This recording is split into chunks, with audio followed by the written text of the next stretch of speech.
এমন একজন নেতা যার জন্ম না নিলে এই দেশের জন্ম নিত না, যার জন্ম না নিলে এই দেশের মানচিত্র হতো না, যার জন্ম না নিলে আমাদেরকে পাকিস্তান বাহিনী আমাদেরকে ঘরে ঘরে ঢুকে ঢুকে মেরে ফেলত।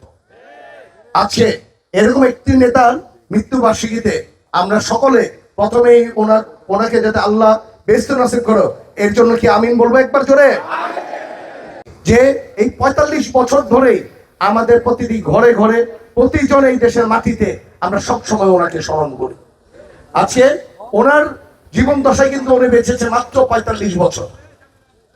একটি মানুষ ৪৫ বছর বেঁচে এই দেশের প্রতিটি মানুষের ১৮ কোটির মানুষের হৃদয়ে ঢুকে গেছে। কারণ মানুষ যদি সৎ থাকে, মানুষ যদি মানুষের জন্য কিছু করে, তাহলে আল্লাহ তাআলার তরফ থেকে একটি জিনিস আসে, সেটা হলো প্রতিটি মানুষের অন্তরে ওই মানুষের নামটা লেখা থাকে।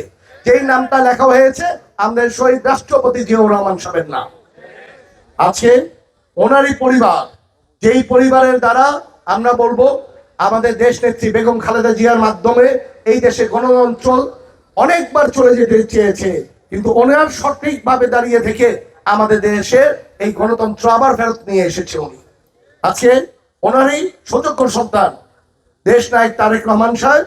দেখেন আপনারা, এই দেশের মাত্র ৩ মাস হয়েছে উনি দায়িত্ব পেয়েছে, ৩ মাসে এই দেশের চিত্রটা পাল্টিয়ে দিচ্ছে না।